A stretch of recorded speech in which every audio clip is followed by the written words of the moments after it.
Atau yang kedua misalkan mad, ketika mad jadi munfasil langsung di sini misalkan 2 harokat, misalkan walamma atakum 2 harokat. Semua mad jadi munfasil yang melewati itu 2 harokat. Ketika 3 harokat, 3 harokat. Ketika 4, 4. Ketika 5, 5. Ketika 6 ada nggak? Nggak ada. Itu menurut dalam riwayat Hafs dalam Qur'an. Kalau yang itu apakah termasuk asli itu? Kemudian itu ya tentang al-lafzu min al-dhil kami ketika kita. Kemudian juga misalkan dalam pengucapan harakat dhammah, fathah, kasrah. Ketika untuk mengucapkan fathah segini, dibukanya segini, segitu, semua fathah segitu, maka tidak bisa kita mengucapkan a'udzu billahi segini, a'udzu billah pas lagi tiba-tiba ngangkat. Itu kan udah tidak setara lagi kan. Dan bunyinya juga kan berbeda. Itu Allah tuh final ini kami maknanya umum. Semua juga harakat kasroh juga i. Berarti semua kasroh segini i terus selama ketemu i segini sampai selesai. Itu paham ya? Ini maknanya umum. Selesai makna tajwid. Kemudian mukammalan ketika antum dalam kondisi menyempurnakan bacaan fi halika unika mukammalan lil qiraah. Ingat di sini min ghairi ma takallufi, min ghairi ata'assuf, min ghairi tidak bila tajawuz anil had. Mukammalan min ghairi ma takallufi, ketika ingin menyempurnakan bacaan itu jangan juga melewati batas. Misalkan apa ya? Ya misalkan contoh kayak hamzah sini kan alif misalkan a jangan melewati batas misalkan a karena alasannya harus tabaud, harus apa tabaud baina tarfai umayni. Ya berarti semakin kamu membuka semakin baik. Baik. Soalnya nanti masalahnya siap nggak seluruh huruf hijaiyah atau seluruh harokat faras gitu. A, O, U, susah kan? Bila orang yang ngeliatnya juga langsung lari kali. Seperti itu. Jadi seperti itu. Ketika A segitu. Nah sekarang patokannya di mana? Bilu kufi, filmuti, bila ta'asif. Masih menyambung ke yang sebelumnya, yaitu dengan penuh kelembutan. Membaca Al-Quran dengan penuh kelembutan. A'udzu billah. Tidak juga suaranya banget. Alhamdulillah kalau misalkan masuk di hati kan. Tapi kalau misalkan berisik banget nih orangnya. Kalau kayak gitu gimana? Atau misalkan suaranya tadi pales. Ada yang pernah ngalamin, maksudnya ngedengar suara orang lain kenceng banget, tapi maksudnya nggak menambah apapun di hati gitu, cuma yang ada kenceng, pales. Kalau saya sendiri pernah ngalamin kayak gitu. Soalnya ada yang bagus, tapi ada juga ketika kita tinggi banget, justru aduh gimana ya? Apalagi kalau misalkan dia ada beberapa bacaan yang ada beberapa kaidah yang ya lewat rusak kayak gitu lah. Di lukufi membaca Al-Quran itu dengan kelembutan.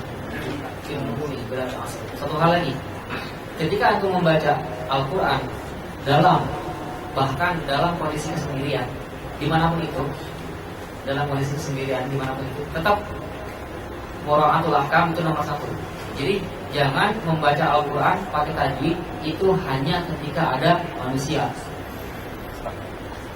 Maksudnya contoh misalkan kita lagi dalam orang sini, baca Al-Quran itu sebisa mungkin pakai tajwid. Tapi ketika dalam kesendirian di kamar lagi ngaji,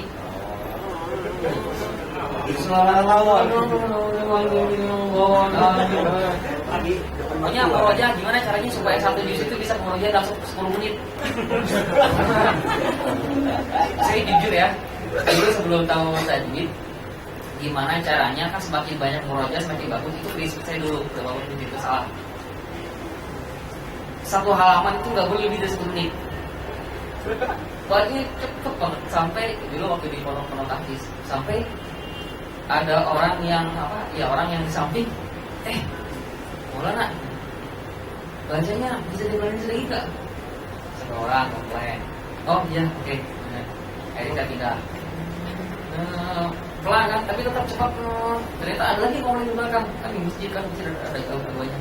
Maulana, baca kamu, saya nggak bisa lancar sih kamu. Dua komplain. Hatta sampai ketika haflah ini kan di sana karena memang tidak terlalu diperhatikan tajwidnya. Haflah ini jadi setiap 10 juz hafalan itu wajib ditasmikan dari 1 sampai 10. Tasmi dari jam 5 pada subuh, jam 5 sampai jam 11, 5 juz. Jadi 2 jam setengah lah, itu udah selesai 5 juz. Jadi satu juz itu tidak lebih dari setengah jam. Bacanya cepet banget. Bahkan sampai orang yang nyimak itu, yang nyimanya pada hafal ya, yang nggak hafal pada tidur. Yang nggak hafal pada tidur, karena dia apa yang diikutin kalau ini? Ya untung yang gimana yang hafal gitu. Tapi ada juga yang tidak hafal, tidur dia. Ya untung nggak ngelempar sendal. Jadi seperti itu. Jadi walaupun ketika kita membaca sendiri, ingat bahwasanya kita tidak sendiri. Gitu. Ada yang melihat, ada yang menyaksikan, baik itu dari misalkan hewan-hewan yang di sekitar kita, dia mendengarkan, baik itu makhluk yang gaib, dia menyaksikan juga. Berapa banyak jin yang masuk Islam karena bacaan Al-Quran seseorang. Kan di zaman Rasul juga berapa banyak jin yang masuk Islam karena membaca Al-Quran. Bahkan sampai saat ini juga berapa banyak jin yang masuk Islam. Alhamdulillah saya sendiri juga mengalami. Ya maksudnya ketika membaca Al-Quran, ya ada beberapa jin yang masuk Islam. Tapi lewat ini lewat perantara, jadi dia itu masuk dulu pada seseorang setelah dulu ya. Kemudian ditanya, ya itulah kata dia baca Al-Qurannya gini, akhirnya dia masuk Islam. Ya maksudnya di situ ternyata yang mendengarkan atau yang merasakan itu bukan cuma manusia aja, hewan-hewan juga mereka kan mendengarkan. Seperti itu. Terus gimana kalau misalkan saya bacaannya tadi ini masih belum lancar? Nah disinilah letak keutamaan Islam. Ketika dalam hadis mengatakan al-mahiru bil Quran ma'as-safarati al-kiram bil-barrah walladhi yaqra'ul Quran wa yatata'u bihi wa huwa 'alayhi syaqqun lahu ajrun. Walaupun dia membaca mudata, tapi dalam kondisi dia sedang belajar nih, itu kan dalam pahala. Diusaha. Jadi kesimpulannya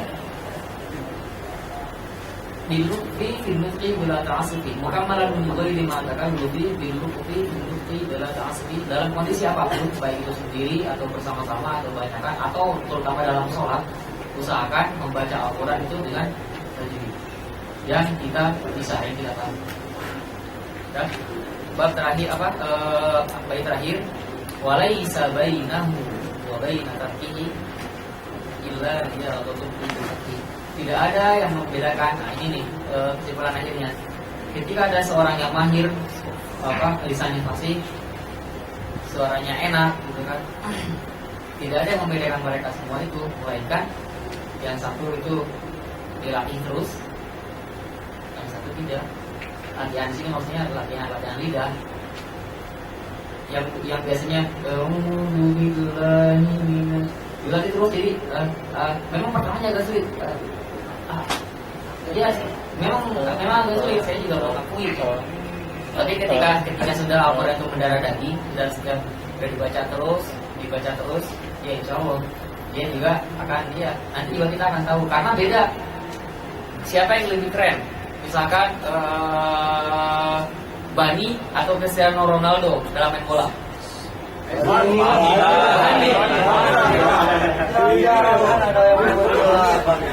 Kalah Ronaldo. Itu yang membedakan kan. Yang satu latihan terus setiap hari, setiap saat, setiap detik. Yang satu ya paling latihan kalau lagi main aja kan. Itu pun posisinya di mana? Jadi seperti itu. Dengan latihan itu insya Allah semuanya akan terlewati.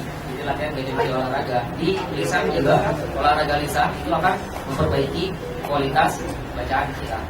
Seperti itu. Walaysa bainahu wa bainal abdi illa ya Di sini ada makna tajwid, tadi sudah dibahas.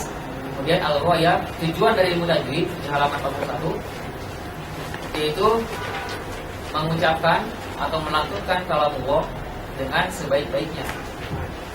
Dengan sebaik-baiknya ya, saya disuruh wa tamawin. Yang kedua, ya menjaga lisan dari kesalahan. Ketika seseorang memakai tajwid, insyaallah lisannya akan terjaga.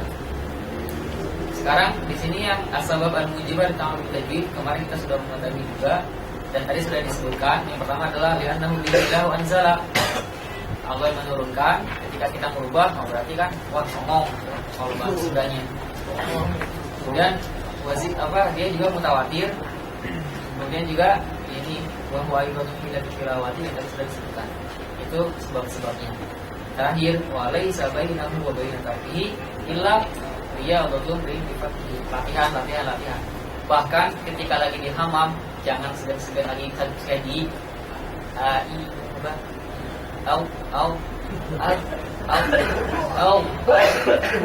iya kayak itu apa enggak apa lagi ngaca kan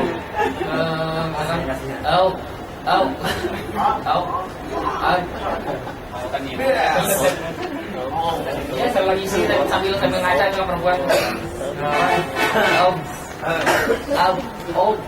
mana sih yang bener nih? Nah, ini jadi apa? Jadi modalnya meow. Ya, seperti itu. Maksudnya latihan terus dimanapun itu. Ya, karena ya alhamdulillah ini juga dulu seperti itu sama. Insyaallah ya.